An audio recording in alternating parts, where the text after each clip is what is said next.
Bismillahirrahmanirrahim. Assalamualaikum warahmatullahi wabarakatuh. Ladies and gentlemen, before we are starting micro teaching practice, let me introduce myself. My name is Amalul Sahid and I live on Abdul Raub Tarimana Street. I work at BPSDM Provinsi Sulawesi Tenggara. In this opportunity, I would like to present about wawasan kebangsaan dan nilai-nilai bela negara in bahasa Indonesia. Adik-adik peserta Latsar, wawasan kebangsaan dan nilai-nilai bela negara dalam Latsar itu masuk dalam agenda 1. Ada beberapa hal yang harus kalian ketahui. Yang pertama, untuk mencapai tujuan pembelajaran ini adalah Anda harus mampu menjelaskan konsepsi wawasan Nusantara dan wawasan kebangsaan. Kemudian yang kedua, Anda harus minimal mengetahui 6 nilai dasar wawasan kebangsaan. Kemudian selanjutnya, Anda harus mampu menyebutkan 4 pilar konsensus dasar berbangsa dan bernegara dalam persatuan dan kesatuan. Kemudian yang berikutnya, Anda harus mampu menjelaskan 4 pilar konsensus dasar berbangsa dan bernegara. Manfaat dari pelaksanaan Latsar ini tentunya Anda harus mampu sebagai peserta Latsar untuk menerapkan pemahaman tentang esensi kehidupan berbangsa dan bernegara. Kemudian deskripsi singkat dari pelaksanaan Latsar adalah mata diklat ini meningkatkan pengetahuan dan wawasan peserta tentang landasan kehidupan berbangsa dan bernegara, meliputi konsepsi wawasan Nusantara dan wawasan kebangsaan, konsensus dasar berbangsa dan bernegara dalam bingkai persatuan dan kesatuan. Ada beberapa dalam pelaksanaan pembelajaran kita pada pagi hari ini, ada beberapa yang harus saya terapkan kepada Anda semua, yaitu ada terkait metode ceramah, kemudian ada pemutaran film, dan ada juga tanya jawab di antara semua peserta kepada fasilitator, yang insya Allah kita akan lakukan selama kurang lebih 15 menit. Nah, sebelum kita lanjut, tentunya saya mau tanya kepada adik-adik, ada yang sudah pernah membaca tentang wawasan kebangsaan? Iya. Yang lain? Bisa dilengkapi pendapat dari temannya? Iya, paling tidak yang pertama yang harus kita ketahui adalah kata wawasan. Apa itu wawasan? Yang di belakang? Ya, pas sekali. Atau ada pendapat lain? Ya, kalau sudah tidak ada, wawasan kebangsaan adalah cara memandang terhadap dunia, kemudian atau peristiwa atau objek tertentu yang telah tertanam kuat dalam alam bawah sadar manusia dan menjadi dasar dalam bertindak dan berperilaku. Sedangkan wawasan kebangsaan adalah cara pandang bahasa Indonesia mengenai diri dan lingkungannya, mengutamakan kesatuan dan persatuan wilayah dalam penyelenggaraan kehidupan berbangsa dan bernegara. Tentunya di sini ada implikasi dari pelaksanaan wawasan kebangsaan. Apa itu? Bagi peserta harus mampu menentukan cara pandang bangsa, mendayagunakan kondisi geografis, sejarah, ideologi, politik, sosial, budaya, bahkan pertahanan keamanan negaranya dalam mencapai cita-cita dan menjamin kehidupan nasionalnya. Jadi dalam mempelajari wawasan kebangsaan kami ambil di materi pokok, yaitu landasan kehidupan berbangsa dan bernegara. Ada 2 sub pokok bahasan yang kita akan pelajari pada pagi hari ini. Yang pertama, konsepsi wawasan Nusantara dan wawasan kebangsaan, meliputi di dalamnya ada sejarah wawasan Nusantara, kemudian bagaimana pengertian tentang nasionalisme, kemudian patriotisme, kemudian selanjutnya bagaimana wawasan kebangsaan dan wawasan Nusantara di abad 21. Kemudian sub pokok bahasan berikutnya, bagaimana konsensus dasar berbangsa dan bernegara dalam persatuan dan kesatuan. Tentunya ada 4 pilar yang harus kita pahami. Yang pertama, Pancasila, kemudian Undang-Undang 45, NKRI, dan Bhinneka Tunggal Ika. Wawasan Nusantara tentu beda pengertian dari wawasan kebangsaan. Ada yang bisa membantu saya bagaimana pengertian wawasan Nusantara? Ya, yang di depan. Kalau tadi yang saya persilakan di belakang, sekarang yang di depan. Ada pendapat lain? Baik. Jadi wawasan Nusantara seperti apa yang dikatakan temannya tadi adalah cara pandang bangsa Indonesia terhadap rakyat, bangsa, dan wilayah NKRI yang meliputi daratan, lautan, udara di atasnya sebagai satu kesatuan politik, ekonomi, sosial, budaya, pertahanan, keamanan. Jadi dalam sebuah gugusan pulau-pulau termasuk bagian dari pulau itu membentuk satu entitas geografis, ekonomi, politik yang intrik atau yang telah dianggap sebagai historis. Itu dari wawasan Nusantara. Tadi saya sudah katakan bahwa ada video pendek yang saya akan tampilkan kepada kalian. Saya persilakan kalian menyimak baik-baik, kemudian menyimpulkan apa intisari dari video tersebut. Nah, kemudian kita akan diskusikan. Baik. Coba Anda dengarkan. Letak Indonesia secara geografis diapit 2 benua dan 2 samudra. Berbatasan langsung dengan beberapa negara di Asia, terdiri dari pulau-pulau.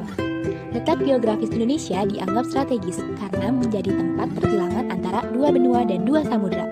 Nama 2 benua tersebut yaitu benua Asia dan benua Australia. Sedangkan 2 nama samudranya yaitu Samudra Pasifik dan Samudra Hindia. Negara Indonesia berbatasan langsung dengan beberapa negara yaitu Malaysia, Singapura, Filipina, Timur Leste, Papua Nugini, Vietnam, dan Australia. Nah, kemudian yang harus seperti saya katakan tadi tujuan yang kita capai, kedua, Anda harus mampu tentunya memahami nilai-nilai dari wawasan kebangsaan. Nilai dasar wawasan kebangsaan itu ada 6. Yang pertama adalah penghargaan terhadap harkat dan martabat manusia sebagai makhluk ciptaan Tuhan yang Maha Kuasa. Kemudian yang kedua, tekad bersama untuk kehidupan berbangsa yang bebas, merdeka, dan bersatu. Kemudian selanjutnya yang ketiga, cinta tanah air dan bangsa. Yang keempat adalah demokrasi atau kedaulatan rakyat. Kemudian yang kelima, kesetiakawanan sosial. Dan yang keenam, masyarakat adil dan makmur seperti yang ditetapkan dalam pembukaan Undang-Undang Dasar 45.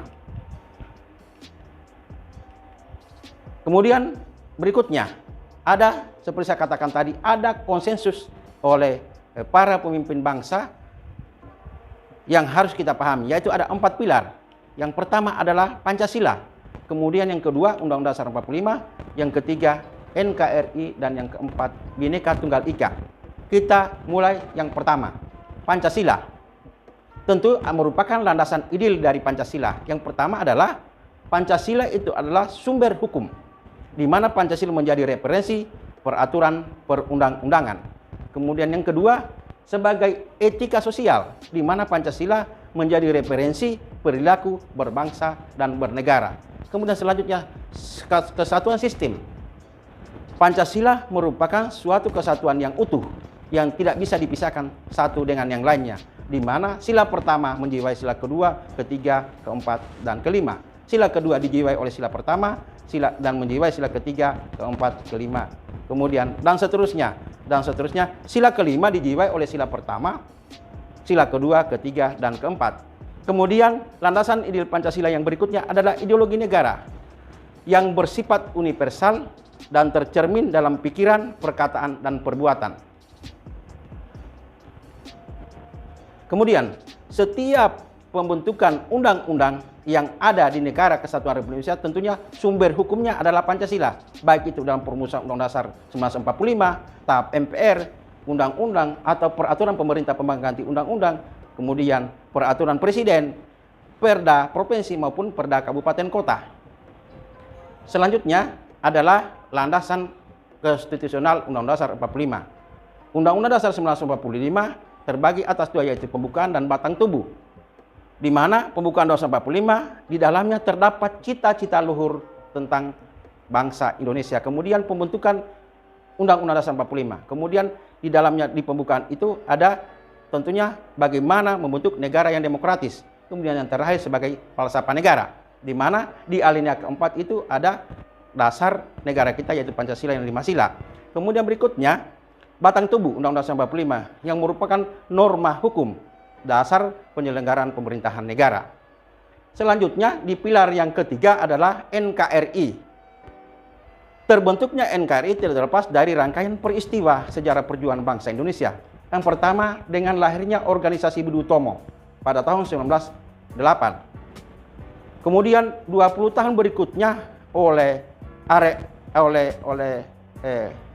pemuda-pemuda saat itu, ada Jong Japa, Jong Selebes, Jong Sumatera Bon, itu menyepakati kemudian mengikrarkan diri bagaimana kita harus bersatu.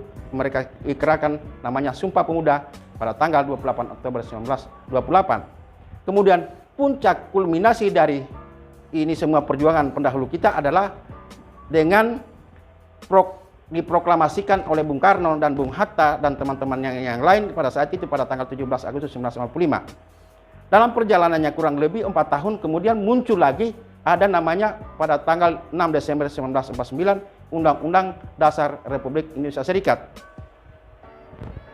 Itu atas desakan dari pemerintah Belanda yang belum ikhlas melepaskan dari Negara Kesatuan Republik Indonesia. Kemudian berikutnya, Bhinneka Tunggal Ika merupakan semboyan dari kita, yaitu berbeda-beda tetap satu. Jadi ada multikulturalisme bangsa Indonesia, di mana di sana terjadi ada makna persatuan dan kesatuan bangsa. Kalau kita tadi menyimak 4 pilar itu, tentunya kalau kita tidak jalankan dengan baik, sekarang sudah muncul tanda-tanda kehancuran bangsa yang akan mengancam kehidupan berbangsa dan bernegara. Yaitu ada 10, yaitu meningkatkan kekerasan di kalangan remaja, kemudian membudayanya ketidakjujuran, kemudian sikap fanatik terhadap kelompok, selanjutnya rendahnya rasa hormat kepada orang tua dan guru, kemudian semakin buruknya moral baik dan moral buruk, kemudian penggunaan bahasa yang buruk, kemudian yang terpenting khususnya di kalangan remaja adalah meningkatnya perilaku merusak diri seperti penyalahgunaan narkoba, alkohol, dan seks bebas, kemudian rendahnya rasa tanggung jawab sebagai pribadi dan warga negara. Kemudian selanjutnya menurunnya etos kerja dan adanya rasa saling curiga. Dan yang terakhir kurangnya kepedulian terhadap sesama.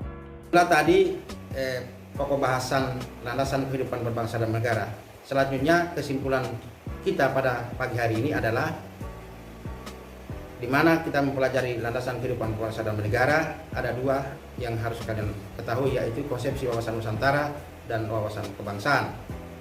Kemudian konsensus dasar berbangsa dan bernegara dalam bingkai persatuan dan kesatuan meliputi Pancasila, Undang-Undang Dasar 45, NKRI, dan Bhinneka Tunggal Ika. Selanjutnya, setelah Anda tinggalkan latsar ini dan kembali ke tempat tugas, Anda harus mengetahui dan menerapkan pelaksanaan kehidupan berbangsa dan bernegara dalam kehidupan sehari-hari, dan Anda mampu mengaplikasikan di tempat kerja Anda dalam bentuk habituasi. Sebelum saya tutup kegiatan ini, maka ada tugas yang harus kalian ketahui dan kalian laksanakan dan akan di-store pada panitia sehari setelah materi ini, yaitu jelaskan 6 dasar wawasan kebangsaan Indonesia, jelaskan kedudukan Pancasila dan Undang-Undang Dasar 1945 dalam konteks penyelenggaraan negara Indonesia, kemudian jelaskan nilai-nilai yang terkandung dalam pembukaan Undang-Undang 45. Selanjutnya, izinkan saya mengakhiri kegiatan ini dengan sebuah pantun. Daun pandan, daun kelapa, ada paku di tepi ujungnya. Jangan suka membeda-bedakan antara sesama, karena itu semboyan kita. Demikian, billahi taufiq wal hidayah. Wassalamualaikum warahmatullahi wabarakatuh.